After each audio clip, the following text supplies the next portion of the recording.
Good afternoon everyone. लगभग 10 दिनों के बाद आज मैं आपसे इंटरेक्ट हो रहा हूँ। मैंने आपको प्रॉमिस किया था कि मैं अपनी बुक का वॉल्यूम 2 पब्लिश करने जा रहा हूँ और वॉल्यूम 2 में बिग डेरिवेशंस, आरटीजे एडवांस लेवल के डेरिवेशंस एंड बिग क्वेश्चंस आपको कराए जाएंगे। तो मेरे इस बुक का वॉल्यूम 2 का स्क्रिप्ट ऑलमोस्ट कंप्लीट होने वाला है और आज से मैं आपको डेरिवेशंस कराने जा रहा हूँ। और जितना कंटेंट मैं पहले डिलीवर कर चुका हूँ उसको मैं रिपीट नहीं करूँगा। सिर्फ जो डेरिवेशंस बचे हुए हैं वही मैं इसमें कराना चाहता हूँ। और अभी बहुत सारे बच्चे जेई मेन में अपेयर हुए थे। कुछ बच्चों ने मुझे फ़ोन पे बताया कि पेपर बहुत टफ था। जैसा कि मैं आपको पहले भी बता चुका हूँ कि जेई मेन या फिर जेई एडवांस, इस पेपर में 30 to 40% कंटेंट बोर्ड लेवल का होता है और almost 60 to 70% content graduation level का होता है। आई मीन बीएससी लेवल और बीटेक लेवल। और उसी लेवल को मेंटेन करने के लिए आपको कोचिंग करनी पड़ती है और हमारे जैसे एक्सपीरियंस टीचर्स को पढ़ाना पड़ता है। वॉल्यूम 2 का जो लेवल है, मेरी बुक का जो टाइटल है वॉल्यूम 2, इसका लेवल जेई एडवांस लेवल है, ओलंपियाड है, टीएससी है। उस लेवल से इस बुक को मैंने राइट करी है। अब डेरिवेशंस में कराऊंगा, इसमें बड़े बड़े डेरिवेशंस, तो अब कार्डिया लग जाएगा कि स्कूल लेवल से और ग्रेजुएशन लेवल में क्या फ़र्क होता है। तो जब आप इस लेवल से प्रिपेयर करते हो तो आपको पेपर इजी लगने लगता है, इसलिए भी कोई प्रोफेशनल कोचिंग करनी बहुत ज़रूरी हो जाती है। तो प्यारे बच्चों, आज मैं आपको डेरिवेशंस कराने जा रहा हूँ और वो डेरिवेशंस जो मैं अपनी वॉल्यूम 1 में कवर नहीं किया था, सिर्फ वही डेरिवेशंस कराऊंगा और आप कंसंट्रेट होकर और फोकस्ड होकर सारे डेरिवेशंस को ठीक से देखिए।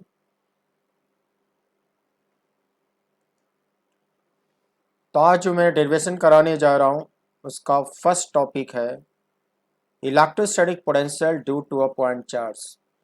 डेफिनेशन में पहले भी बता चुका हूँ, फार्मूला में पहले भी बता चुका हूँ। एक बार मैं डेफिनेशन आपको रिमाइंड कराता हूँ।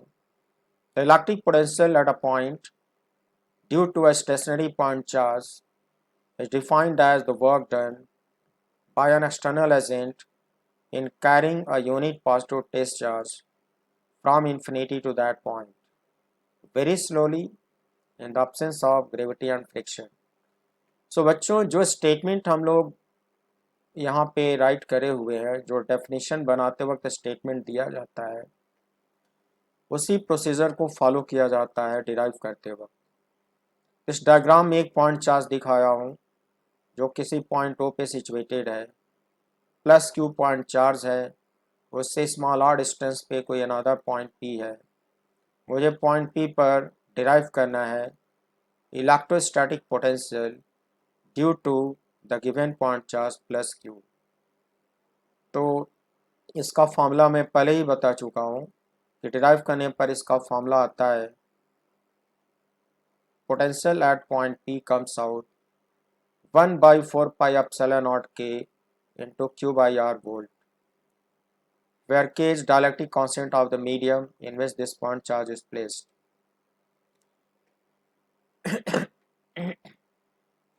Similarly, the potential P due to a charge minus Q comes out on derivation with negative sign minus 1/4 pi epsilon naught K into Q by R volt.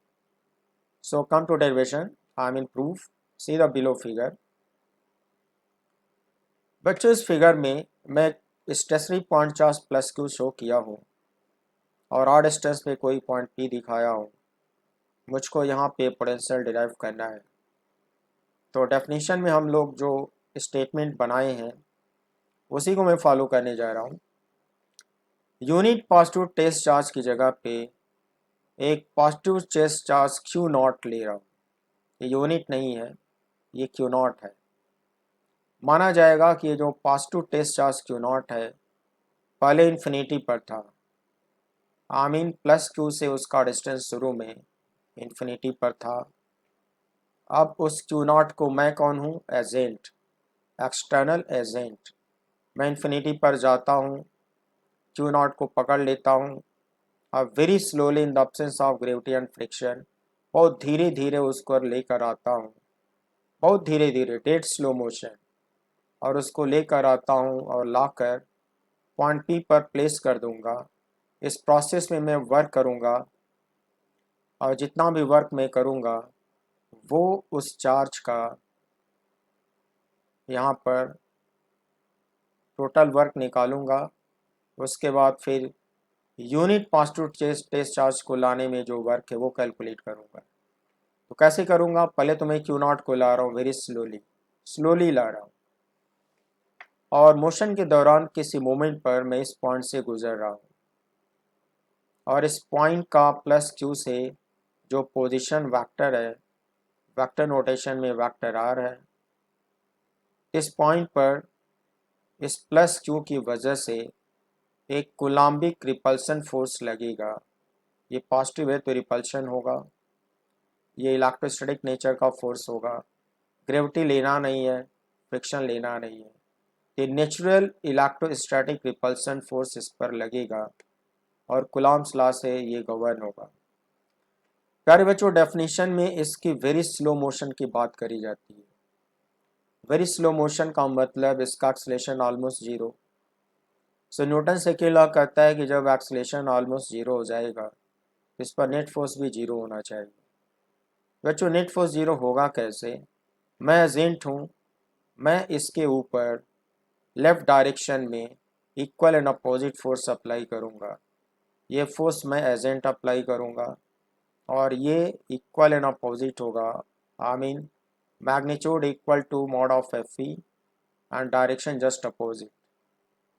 तो एफ ई के just equal and opposite force लगा दूंगा तो दोनों का resultant मिलकर zero हो जाएगा। जब रिजल्टेंट फोर्स ज़ीरो होगा तो इसका एक्सेलेरेशन ज़ीरो होगा और इसका नेग्लिजिबल वेलोसिटी से स्लो मोशन कराना पॉसिबल हो सकेगा। आई मीन स्लो मोशन कराने के लिए मुझे एक अपोजिट फोर्स लगाना ही पड़ेगा और मैग्नीट्यूड एफ ई के बराबर रखना ही होगा। अब मैंने माना कि ना वेरी स्मॉल टाइम इंटरवल, मैंने इसको एक वेरी स्मॉल डिस्प्लेसमेंट दे दिया बाईं तरफ डी आर। बच्चों, ये फोर्स मैंने लगाया या डिस्प्लेसमेंट मैंने दिलाया, ये दोनों सेम डायरेक्शन में है, लेकिन एफ ई वैक्टर और डी आर वैक्टर दोनों के बीच का एंगल 180 डिग्री दिख रहा होगा। तो जैसा मैं आपको समझा रहा हूँ कि इन दोनों फोर्स का रिजल्टेंट क्या होना चाहिए, zero, so that acceleration zero और स्लो मोशन पॉसिबल हो सके। मैंने यहाँ पे कमेंट लिखा है बच्चों, the resultant of F E vector and F external vector must be zero. Transfer करने पर एफ एक्सटर्नल वैक्टर की value equal to minus F E आएगी, I mean they are equal in opposite, और magnitude लेने पे दोनों का magnitude बराबर आएगा। एफ ई का मैग्नीट्यूड कूलम्ब्स लॉ से हम लोग पहले से जानते हैं कि it should B 1/4 pi epsilon naught के q into q naught by r square. Now suppose the total work done by the external agent in bringing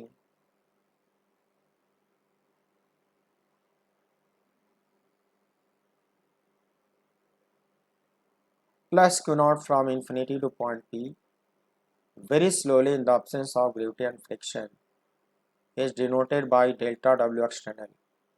Suppose plus q naught को infinity से point P तक लाने में total work मैंने जो किया वो डेल्टा W एक्सटर्नल के बराबर किया, मगर बच्चों कंडीशन क्या थी, वेरी स्लोली लाया गया in the absence of gravity and friction लाया गया। तो फिर क्लास 11th में आप वर्क एनर्जी चैप्टर पढ़े हो, वहाँ पे work done by variable force का ये फार्मूला सिखाया जाता है। अगर जो फोर्स मैंने लगाया अगर वो वेरिएबल है तो उसका वर्क इंटीग्रल कैलकुलस मेथड से आएगा। फार्मूला होता है integral F fractional dot d r limit R1 to R2। बच्चों, R1 जहाँ से चला हूँ पोजिशन वेक्टर R1 की लोअर लिमिट इन्फिनिटी मानी जाएगी, जहाँ पिला के रखना है तो R2 वेक्टर की फाइनल पोजीशन वेक्टर R माना जाएगा। और ये मेरा वर्क है तो फोर्स वो लेना होगा जो मैं लगाऊंगा। और डॉट dr, ये तो स्मॉल डिस्प्लेसमेंट होता है, इसके साथ डॉट लेते हैं, फिर इंटीग्रेट करते हैं R1 से R2 में तो बिग वर्क आता है। लेकिन बच्चों मैंने ऊपर प्रूफ किया है कि फ्रैक्शनल वेक्टर की वैल्यू माइनस एफ वेक्टर होगा dot dr infinity to vector r। इसमें से माइनस साइन को बाहर निकाल लिया, integral F dot dr limit infinity to r।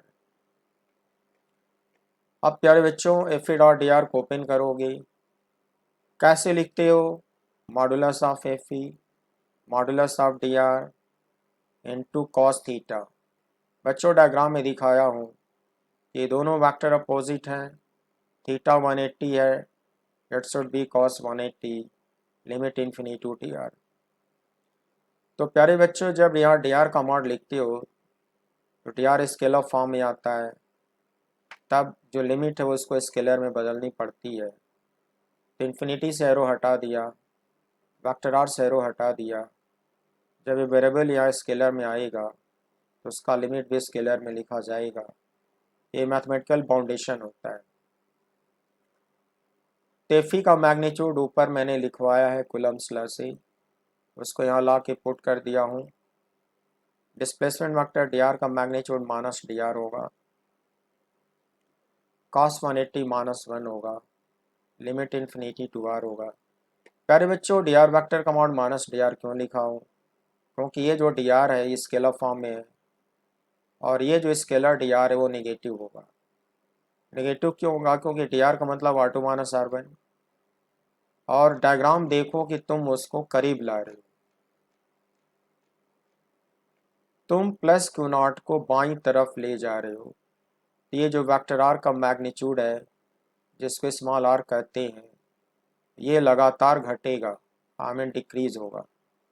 जब इसका मैग्नीट्यूड लगातार घटेगा इसकी फाइनल वैल्यू छोटी होगी, इनिशियल वैल्यू बड़ी होगी, I mean r final value R2 less than R1।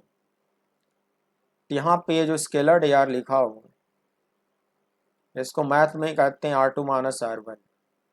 तो ऊपर समझाया कि R2 is less than R1 तो dr का साइन नेगेटिव आएगा, उस नेगेटिव को ये नेगेटिव पॉजिटिव बनाएगा। प्यारे बच्चों यही छोटी छोटी बारीकियां हैं जो आपको हम लोग सिखाना चाहते हैं, और एक ग्रेजुएशन लेवल का कॉन्सेप्ट है जो कॉम्पिटिशन्स के लिए इम्पोर्टेंट होता है, स्कूल लेवल पे समझ नहीं आता। पॉजिटिव बनाने के लिए माइनस लगाया हूँ। तो मैं पॉजिटिव बनाना क्यों चाहता हूँ? क्योंकि dr वेक्टर का मैग्नीट्यूड एक पॉजिटिव स्केलर होगा, तो पॉजिटिव स्केलर बनाना यहाँ पे ज़रूरी था। और ये cos 180 की वैल्यू लिख डाला, ये एफ वेक्टर का मैग्नीट्यूड लिख डाला, फिर यहाँ लिमिट लगा डाला। अब इसमें से जो कांस्टेंट क्वांटिटी है उसको इंटीग्रल के बाहर निकालना होगा। जैसे 1/4πε0 के Q इंटू क्यू नॉट, ये कांस्टेंट है तो इसको बाहर निकाल लिया। ये माइनस माइनस प्लस dr हुआ, आर स्क्वायर को न्यूमरेटर में ले जाओगे तो r पावर माइनस 2 होएगा। ये हो गया integral r power minus 2 dr, limit लगा दिया। प्यारे बच्चों इसका सॉल्यूशन आपको रट गया होगा क्योंकि मैंने कैलकुलस भी आपको पढ़ा रखी है। इस इंटीग्रल का सॉल्यूशन होता है -1/r limit infinity to r। अब इसका सॉल्यूशन होता है बच्चों, r की जगह पे पहले अपर लिमिट रखोगे, I mean r is replace by r, फिर माइनस लगाओगे, फिर r की जगह पे लोअर लिमिट रखोगे। तो जब अपर लिमिट रखोगे तो आएगा -1/r, फिर माइनस के बाद लोअर लिमिट लगा दोगे। लेकिन प्यारे बच्चों अगर इस माइनस को बाहर निकाल लेते हो तो ये माइनस माइनस मिल के दोनों प्लस हो जाएगा। यहाँ देखो मैं प्लस बना दिया हूँ, तो यहाँ खाली 1/r ही बचेगा। फिर अपर लिमिट रखोगे तो 1/r आएगा, फिर माइनस के बाद लोअर लिमिट रखोगे तो 1/∞ आएगा। और तुम्हें पता है कि 1/∞ 0 होता है, तो ब्रैकेट में खाली 1/r बचेगा। फाइनली ये सोल्यूशन आएगा। प्यारे बच्चों, मैंने आपको क्या बताया कि मैंने डिराइव किया work done by total work done by external agent in bringing plus q naught from infinity to small r position. तो मैं क्यू नॉट को लाने में इतना वर्क कर चुका हूँ, तो यूनिट चार्ज को लाने में कितना वर्क करूँगा। Hence by definition electrostatic potential at point P is defined as work done in bringing unit positive test charge। तो बच्चों, यूनिटरी मेथड से यूनिट पॉजिटिव टेस्ट चार्ज को लाने में जो मैं वर्क में करूँगा, इस टोटल वर्क को क्यू नॉट से डिवाइड करना होता है। तो फिर इसी रेशियो को हम लोग बाय डेफिनेशन क्या बोलेंगे, पोटेंशियल एट पॉइंट P बोलेंगे। बाय डेफिनेशन ऊपर दिखाया हूँ। तो इसका जो फॉर्मूला यहाँ निकाला हूँ, इसको क्यू नॉट से मैं डिवाइड करने जा रहा हूँ लाइक दिस। फिर उसकी वैल्यू पुट किया, तो आप देखोगे कि क्यू नॉट कैंसिल हो जाएगा। कैंसिलेशन के बाद इतना टर्म बचेगा, और यही फार्मूला होता है इलेक्ट्रोस्टैटिक पोटेंशियल का एट पॉइंट P। प्यारे बच्चों, देखो जो फार्मूला ऊपर लिखवाया हूँ, उसको मैंने कैलकुलस मेथड से कितनी आसानी से डिराइव करके आपको दे दिया। ये डेरिवेशन की बारीकियाँ आप सीख लोगे तो आपको कॉन्फिडेंस आएगा, और कंपटीशंस के क्वेश्चन आपको समझ आएंगे और अच्छा परफॉर्म कर सकोगे। और जिसको डेरिवेशन पे कमांड नहीं होता, उसको फिजिक्स में बहुत डर लगता है, क्योंकि आजकल जो कंपटीशन का लेवल है 70% क्वेश्चन ग्रेजुएशन लेवल के होते हैं, और उसको समझने के लिए ये सारी चीज़ें सीखनी पड़ती हैं। अगर आप नहीं सीख पाओगे तो फार्मूले रट के आप जनरल कैटेगरी में अच्छी रैंक कभी नहीं ला पाओगे। तो अगर आपका एम्बिशन है अच्छी रैंक लाना, और आप जनरल कैटेगरी को बिलोंग करते हो, तो आपको हार्डवर्क करना होगा, और जितना कंटेंट हम लोग आपको सिखाते हैं इसको सीखना ही पड़ेगा। तो पोटेंशियल का फार्मूला मैंने डिराइव कर दिया, हेंस प्रूव्ड। अगर मीडियम फ्री स्पेस है, आई मीन एयर और वैक्यूम, तो के की वैल्यू अप्रॉक्स 1 होती है। तो के की वैल्यू पुट करने पर पोटेंशियल का ये फार्मूला आता है, जो कि फ्री स्पेस में अप्लाई होगा 1/4 पे epsilon naught q by r. प्यारे बच्चों, आपने प्रोसीजर देखा कि पॉजिटिव चार्ज को लाया गया तो पोटेंशियल प्लस साइन में आया। ड्यू टू सेम रीजन, अगर जो यूनिट जो जो पॉइंट चार्ज रखा हुआ अगर वो नेगेटिव होता, आई मीन पॉइंट चार्ज जो यहाँ पे रखा हुआ है, अगर ये प्लस क्यू की जगह पे माइनस क्यू होता, तो आप समझ सकते हो आसानी से कि मेरा जो फाइनल रिजल्ट मिलता है वो माइनस साइन में मिलता है। तो वही मैं यहाँ पे कमेंट देना चाहता हूँ कि अगर माइनस क्यू चार्ज रखा होता तो ये रिजल्ट माइनस में आता। तो न्यूमेरिकल प्रॉब्लम सॉल्व करते वक्त क्या करना होगा, ये numerical problems q must be put with its proper sign. जब इस फॉर्मूले के न्यूमेरिकल में यूज करना, तो पॉजिटिव चार्ज का पोटेंशियल निकालते वक्त इसको प्लस में यूज करना, और नेगेटिव चार्ज का पोटेंशियल निकालते वक्त इसको माइनस में यूज करना। तो वो मैंने यहाँ पे नोट में लगा दिया है। बच्चों, नेक्स्ट डेरिवेशन जो मैं देने जा रहा हूँ, तो उसका टाइटल है interaction potential energy of two point charge system. Definition में पहले भी बताया हूँ, फार्मूला मैं पहले भी बता चुका हूँ, एक बार मैं डेफिनेशन फिर से रिवाइज करता हूँ। The interaction electrostatic potential energy of a system of two fixed point charges is defined as the work done by an external agent in bringing each charge from infinity and placing them at a given separation very slowly in the absence of gravity and friction। प्यारे बच्चों, जो definition में कहा गया, derivation में यही procedure इस्तेमाल होगा। और ये मैं जो आपको पढ़ा रहा हूँ कंटेंट, ये मैं अपनी बुक के वॉल्यूम 2 से पढ़ा रहा हूँ, जिसका टाइटल है इलेक्ट्रोस्टैटिक्स एंड कैपेसिटर्स वॉल्यूम 2। इसका राइटअप प्रिपेयर कर रहा हूँ और उम्मीद करता हूँ कि विद इन 1 वीक इसका राइटअप प्रिपेयर हो जाएगा। फिर मैं इस वॉल्यूम को भी पब्लिश कर डालूँगा। जब पब्लिश हो जाएगी तो आपको व्हाट्सएप पे इन्फॉर्म करूँगा, अपने वीडियो में इन्फॉर्म करूँगा। फिर इसको रिवीजन के लिए अपने टेबल पर परचेज करके एक कॉपी रख लेना, क्योंकि एग्जामिनेशन में कोई भी एग्ज़ाम होता है तो प्रॉपर रिवीजन में जो बुक्स होती हैं वो बहुत हेल्प करती हैं। वीडियो से रिवीजन करना बड़ा मुश्किल होता है, बहुत टाइम टेकिंग होता है, इसलिए आपको अपने टेबल पर एक बुक ज़रूर रखनी चाहिए। तो जब मैं इसको पब्लिश करूँगा आपको इन्फॉर्म कर दूँगा। आगे बढ़ता हूँ। तो प्यारे बच्चों का जो डेफिनेशन बताया हूँ, interaction potential energy for a system of two stationary point charges on derivation it comes out 1/4 pi epsilon naught q1 q2 by r but for the free space। प्यारे बच्चों एक खास बात मैं बताना चाहूँगा जो पहले भी बताया हूँ, 3 क्वेश्चन का एक ही जवाब होता है। Question number 1, for the given system of 2 point charges what is interaction potential energy of q1? Same answer. What is interaction potential energy of q2? Same answer. What is interaction potential energy of the system of 2 charges taken together? Same answer. प्यारे बच्चों तीनों question का एक ही जवाब होता है। सिर्फ Q1 का पूछेगा तो भी यही आंसर, सिर्फ Q2 का पूछेगा तो भी यही आंसर, दोनों का कंबाइन पूछेगा तो भी यही आंसर। आंसर सेम होता है, डेरिवेशन के बाद समझ में आ जाएगा। तो ऊपर जो डेफिनेशन बनाया हूँ उसको मैं डेरिवेशन में इस्तेमाल करने जा रहा हूँ, जिसको आप क्या फुल्ली वॉच करोगे।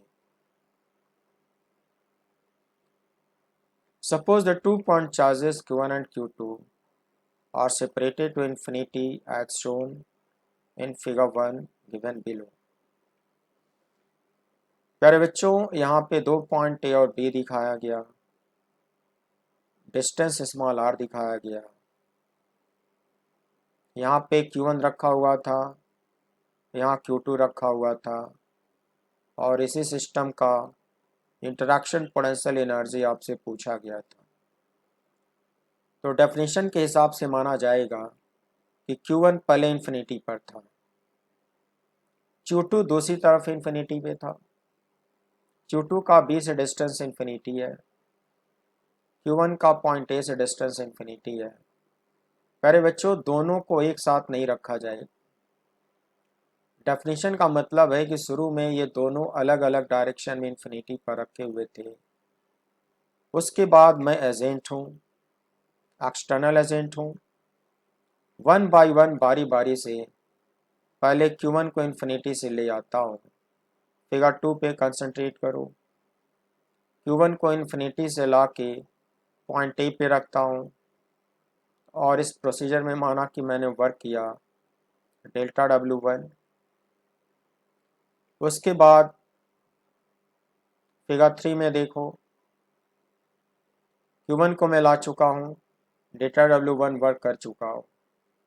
अब मैं फिर इन्फिनिटी पे इधर जाता हूँ, Q2 को लाने वेरी स्लोली ले आऊँगा, in the absence of gravity and friction ले आऊँगा, और धीरे धीरे इसको ले आता हूँ और लाकर उसको पॉइंट बी पे रखूँगा। इस प्रोसेस में मैं डेल्टा W2 वर्क करूँगा। उसके बाद क्या करूँगा, दोनों वर्क को सम कर दूंगा, टोटल वर्क डिराइव हो जाएगा। तो प्यारे बच्चों कमेंट क्या है, in the above figure 2 the work done in bringing Q1 from infinity two point A delta W1 equals 0 से इक्वेशन 1। प्यारे बच्चों जब मैं Q1 को लाऊंगा पॉइंट ए तक तो मैं कोई वर्क नहीं करूंगा, उसकी वैल्यू 0 होगी। क्यों नहीं करूंगा मैं समझाता हूँ।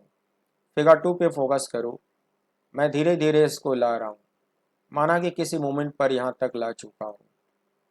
तो ये जो बच्चों Q1 यहाँ तक ला चुका हूँ, तो Q1 से Q2 के बीच का जो डिस्टेंस डायग्राम में दिख रहा है, हर मोमेंट पर आपको इन्फिनिटी दिखेगा। और जब Q2 से Q1 का डिस्टेंस हर मोमेंट पर इन्फिनिटी दिखेगा तो Q2 के कारण इस Q1 पे कोई फोर्स नहीं लगेगा। जब कोई फोर्स नहीं लगेगा, ग्रेविटी जीरो है, फ्रिक्शन जीरो है, तो इसको लाने में मुझे भी कोई फोर्स नहीं लगाना पड़ेगा, क्योंकि वेरी स्लोली लाना है तो नेट फोर्स जीरो होना चाहिए। तो जब इस पर कोई फोर्स लगेगा ही नहीं, मुझे भी कोई फोर्स नहीं लगाना होगा, मैं इन्फिनिटी पर जाकर बहुत धीरे से इसको मूव करा दूंगा और छोड़ दूंगा। तो जब फोर्स ही नहीं होगा तो ये नेग्लिजिबल वेलोसिटी से अपने आप वेरी स्लो मोशन करता हुआ अपने आप में उसके बगल में खड़े होकर मैं पैदल चलूँगा, केवल हल्का सा इसको पुश कर दूंगा। तो फोर्स जीरो होने की वजह से ये एक कांस्टेंट नेग्लिजिबल वेलोसिटी से चलना शुरू कर देगा। न्यूटन्स फर्स्ट लॉ से कांस्टेंट नेग्लिजिबल वेलोसिटी से चलना शुरू करेगा स्ट्रेट लाइन पर, और जैसे ही वो पॉइंट ए पर आएगा मैं उसको पकड़ के रोक लूँगा, मैं भी बगल में चल रहा हूँ। तो आपने देखा कि इसको लाने में मुझे कोई फोर्स नहीं लगाना हुआ, और जब मैं कोई फोर्स नहीं लगाऊंगा तो मैं कोई वर्क नहीं करूँगा। इसीलिए कहा जाता है कि Q1 को जब हम लोग लेकर आते हैं तो पॉइंट ए तक लाने में कोई वर्क नहीं करते हैं, तो डेल्टा W1 तो जीरो हो गया। लेकिन जब इसको यहाँ पे रखा गया, आमीन फिक्स कर दिया गया, कहते हैं कि इसको ठोक दिया जाता है, ये हिले डोले नहीं, फिक्स कर दिया गया। अब मैं इन्फिनिटी पे फिर से जाता हूँ, Q2 को लाने के लिए जाता हूँ, अब इसको लाना शुरू करता हूँ, धीरे धीरे ला रहा हूँ। प्यारे बच्चों, जब इसको मैं ले आ रहा हूँ तो ये डिस्टेंस घट के फाइनाइट हो जाती है। किसी मोमेंट पर माना कि इन दोनों के बीच का जो डिस्टेंस है वह स्मॉल r हो गया है, फाइनाइट। अगर यहाँ एरो बनाता हूँ, यहाँ ओरिजिन लेता हूँ, तो ये पोजीशन वेक्टर r हो गया। अब जब डिस्टेंस बच्चों फाइनाइट हो जाएगा, दोनों को मैं पास टू मान के चल रहा हूँ, तो Q1 के कारण Q2 पे इलेक्ट्रोस्टैटिक रिपल्शन फोर्स होगा, क्योंकि डिस्टेंस फाइनाइट है, रिपल्सन फोर्स फाइनाइट होगा। लेकिन मुझको तो वेरी स्लो मोशन करवाना है, तो नेट फोर्स ज़ीरो करवाना होगा। तो एजेंट होने के नाते मुझे एक इक्वल एंड अपोजिट फोर्स लगाना होगा। जब इक्वल एंड अपोजिट फोर्स लगाऊंगा तो इस पर नेट फोर्स ज़ीरो हो जाएगा, एक्सलेशन ज़ीरो हो जाएगा। अब मैं उसको बहुत धीरे धीरे नेग्लिजिबल वेलोसिटी से लाने में कैपेबल हो सकूंगा। इसलिए बच्चों इस बार मुझे फोर्स लगाना पड़ेगा अंदर की तरफ। माना कि स्मॉल डिस्प्लेसमेंट मैंने दिया dr, तब टोटल वर्क मैं जो करूँगा उसको कैलकुलस मेथड से निकालूंगा। dr वेक्टर और एफ वेक्टर के बीच का एंगल फिर से 180 होएगा। dr और मेरा फोर्स इस बार पैरेलल होएंगे और ये 180 होगा। तो मेरे फोर्स का वर्क कैसे निकलेगा देखो। In the above figure 3, the work done in bringing Q2 from infinity to point B, that is delta W2। पहले भी बता चुका हूँ कि कैलकुलस मेथड लगेगा, क्योंकि जो फोर्स मैं लगाने जा रहा हूँ वो वेरिएबल है। वेरिएबल फोर्स का वर्क कैलकुलस मेथड से आता है। फार्मूला होगा F functional dot d r limit infinity to r. प्यारे बच्चों, ये जो आर है, इस पोजीशन वेक्टर आर की लोअर लिमिट इन्फिनिटी होगी। डायग्राम देखो, और जब इसको ला के बी पे रख दूंगा, इसी वेक्टर आर की अपर लिमिट आर होगी। ये वेरिएबल है, लेकिन जहाँ पिला के रखना है वहाँ भी डिस्टेंस आर दिखाया हुआ है। तो जब दोनों डायग्राम को कंपेयर करोगे तो इस वेरिएबल पोजीशन वेक्टर आर की अपर लिमिट स्मॉल आर ही होगी और इसकी लोअर लिमिट इन्फिनिटी होगी। इसलिए मैंने यहाँ लिमिट लिख रखा है प्यारे बच्चों, इन्फिनिटी टू आर। अब यहाँ पे वेक्टर आर वेक्टर नोटेशन में है, वेक्टर नोटेशन में है, इसलिए यहाँ भी वेक्टर लिमिट लिखी जाएगी। पिछली बार की तरह एफ एक्सटर्नल की वैल्यू माइनस एफ ई होगा क्योंकि दोनों इक्वल एंड अपोजिट हैं। माइनस को बाहर निकाला, F E dot d are को ओपन किया, mod F E mod D R cos 180। प्यारे बच्चों डायग्राम ये दोनों अपोजिट हैं, दोनों के बीच थीटा 180 होएगा, तो यहाँ कॉस 180 लिखना होगा। और जब इस स्केलर में आएगा तो यहाँ स्केलर लिमिट ऐसे लिखी जाएगी। कूलॉम्स लॉ से एफ ई का मैग्नीट्यूड मैंने पुट किया और डी आर वैक्टर का मैग्नीट्यूड माइनस डी आर। थोड़ी देर पहले ही एक्सप्लेन किया हूँ कि माइनस क्यों लगाता हूँ, क्योंकि स्केलर डी आर नेगेटिव होता है, आर की वैल्यू लगातार घटेगी। पॉजिटिव बनाने के लिए माइनस लगाया, कॉस 180 माइनस 1 होगा, कांस्टेंट को बाहर निकाला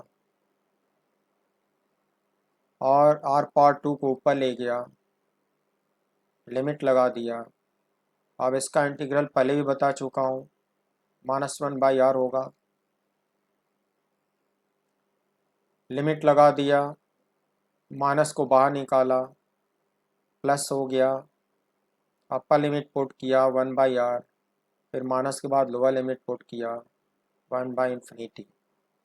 1/r को इससे मल्टीप्लाई किया, कुछ ऐसा हुआ। फॉर द फ्री स्पेस के equals 1, so delta W2 equals this, say equation number 2।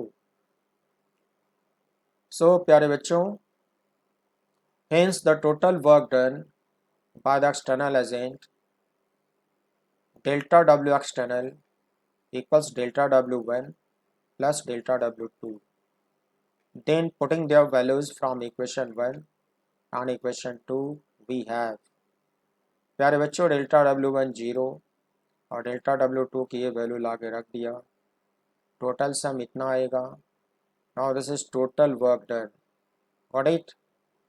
By definition दोनों चार्ज को इन्फिनिटी से ला कर ए और बी पे रखने में मैं एजेंट होने के नाते इतना वर्क किया हूँ, तो बाय डेफिनेशन ये जो टोटल वर्क मैंने किया है वही उस सिस्टम की इंटरैक्शन पोटेंशियल एनर्जी डिफाइन होगी।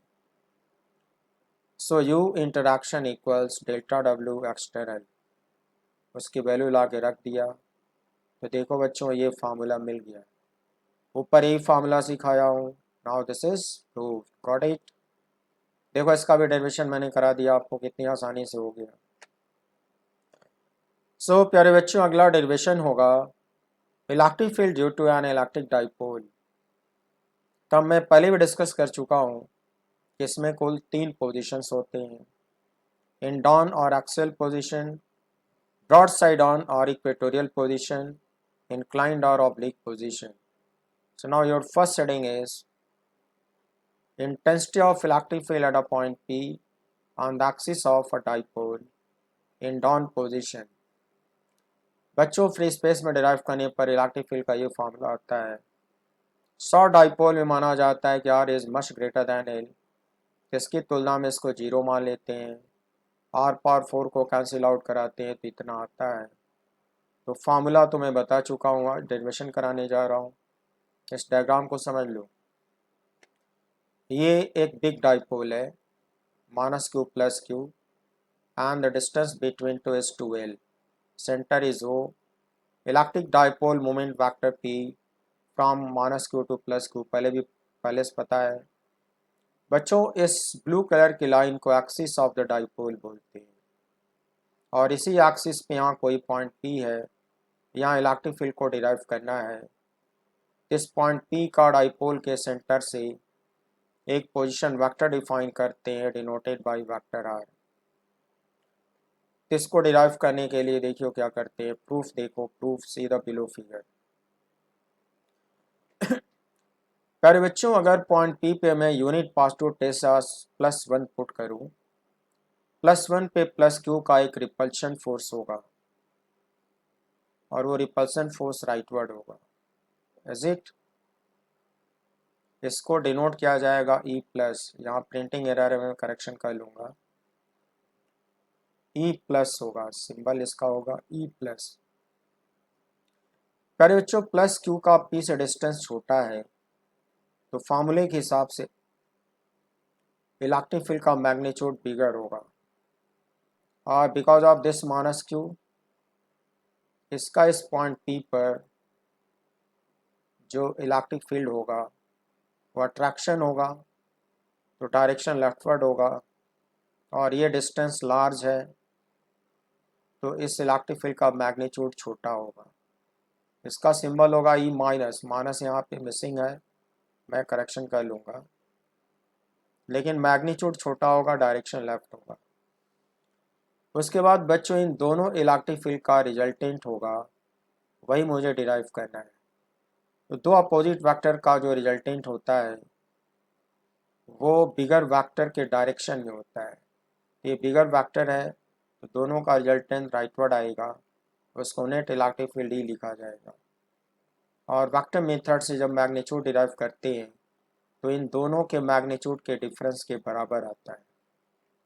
सो मैंने यहाँ लिख रखा है the net electric field at point P, E equals E plus minus E minus, इन दोनों के मैग्नीट्यूड का जो डिफरेंस होगा वो नेट इलेक्ट्रिक फील्ड का मैग्नीट्यूड होगा। तो बच्चों पॉइंट चार्ज में इलेक्ट्रिक फील्ड का फॉर्मूला पढ़ चुके हो, इसमें 1/4πε0 कॉमन आएगा और E प्लस के फार्मूले में Q/R-L का स्क्वायर बचेगा। ये देखो बच्चों, ये जो डिस्टेंस होगी वो R-L होगी, तो उसका स्क्वायर लिखोगे, फिर माइनस लगाओगे, फिर E माइनस, ये E माइनस होगा, इसके फार्मूले में Q डिवाइडेड बाई R+L का होल स्क्वायर होगा।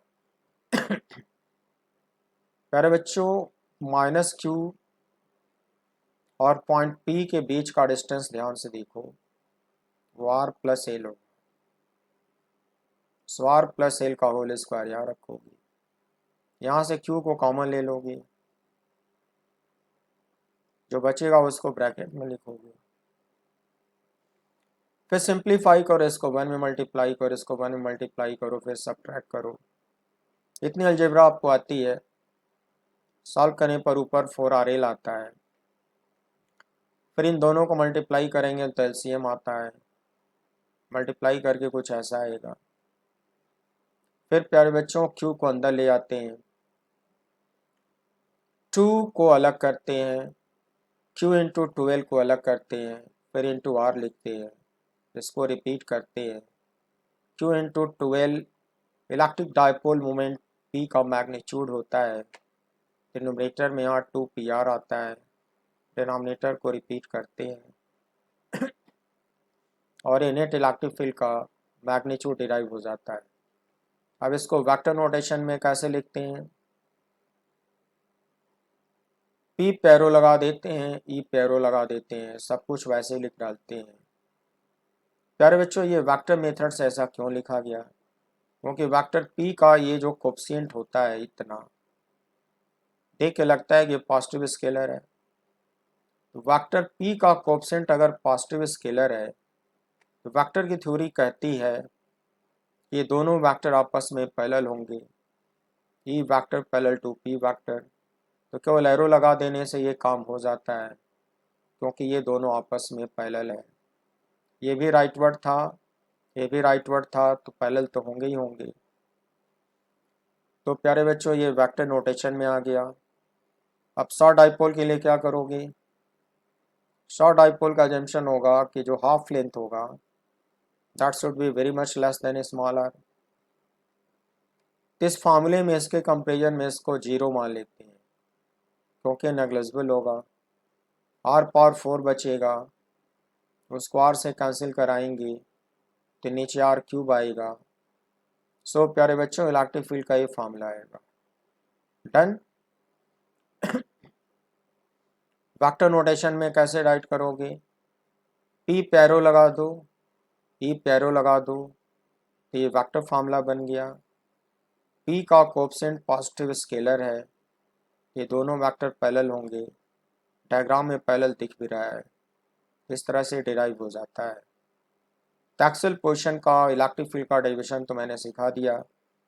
ये डेरिवेशन बच्चों बोर्ड एग्जाम में भी पूछा जाता है, तो जो बच्चे 12th अपेयरिंग हैं वो सारे डेरिवेशन के अच्छे से प्रैक्टिस कर लेंगे और कमांड कर लेंगे, मैंने तो समझा दिया।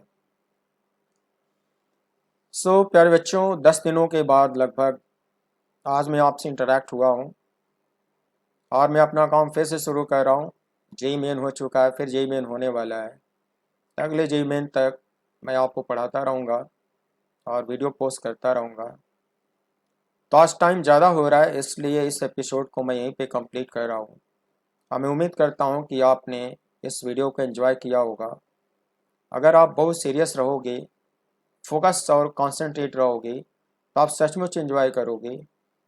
लेकिन अगर आप ऐसा नहीं कर पाती हो, आप कंसंट्रेट नहीं कर पाती हो, तो फिर आपको मेरी बात समझ में नहीं आएगी।